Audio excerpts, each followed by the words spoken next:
बच्चों, I am Sheikh Tayyab and welcome to the YouTube channel of Genius Science Classes. And today is the 16th lecture of chapter Oscillation.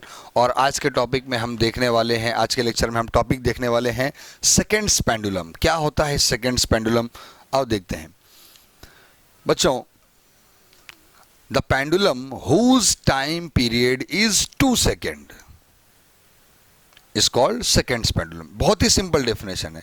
The simple pendulum whose time period is 2 seconds is called seconds pendulum. Time period तो आप जानते हैं कि एक pendulum जब oscillate कर रहा है तो एक एंड से जाके वापस वहाँ तक आने के लिए जो टाइम लगता है उसको हम टाइम पीरियड बोलते हैं और उसको हम टी से दिखाते हैं.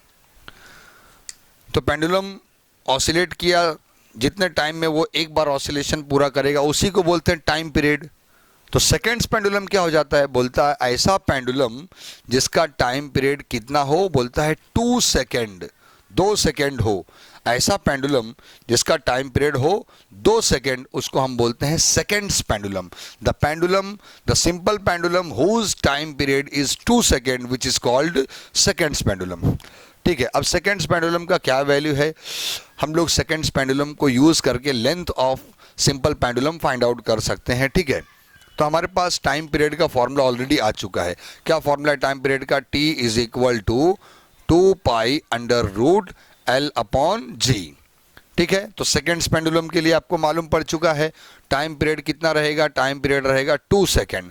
तो T के बदले आप 2 पुट कर सकते हैं, T के बदले हम 2 रख देंगे. तो 2 is equal to 2 pi under root L upon G. 2 and 2 get cancel. Okay.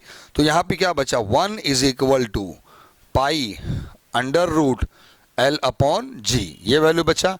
ठीक है. अब एक काम करते हैं, यहाँ पर स्क्वायरिंग कर देते हैं, स्क्वायरिंग बोथ साइड, दोनों साइड स्क्वायरिंग कर देते हैं. ठीक है. तो ये हो जाएगा 1 का स्क्वायर कितना होता है, 1 का स्क्वायर तो 1 ही रहेगा. पाई का स्क्वायर क्या हो गया, पाई स्क्वायर. और under root L upon G का स्क्वायर किया तो सिर्फ क्या बचेगा, only L upon G. Okay. यहाँ से G को ऊपर भेज दो, G into 1 G and pi square को नीचे भेज दो upon pi square which is equal to L.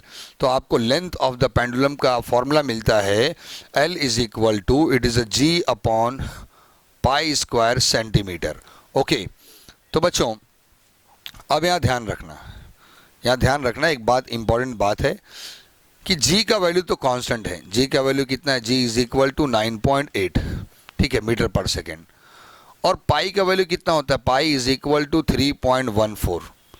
अगर मैं दोनों वैल्यू यहाँ पर पुट कर दूँ, ये दोनों वैल्यू यहाँ पुट कर दूँ कि 9.8 डिवाइडेड बाय 3.14 का स्क्वायर, जब आप इसको लॉग से सॉल्व करेंगे, ठीक है, वैल्यू डायरेक्ट याद रखो, सॉल्व करने की ज़रूरत नहीं है.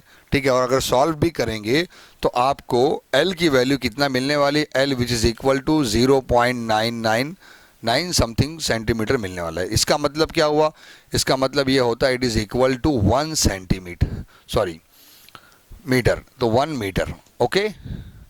तो आपको ये बात पता चली कि अगर वो सेकेंड्स पेंडुलम है तो ये कंफर्म है कि उसका लेंथ क्या होगा, 1 मीटर. कितना लेंथ होगा, 1 मीटर.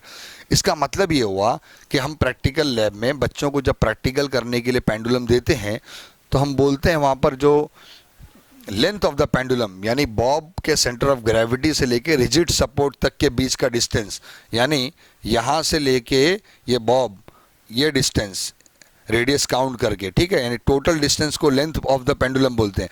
हम बच्चों को बोलते हैं ये डिस्टेंस आप अप्रोक्सीमेटली 1 मीटर के आसपास रखो, यानी 1 मीटर ही रखो. कभी कभी ऊपर नीचे थोड़ा खिल्ले में धागा बांधने के टाइम हो जाता है. ठीक है.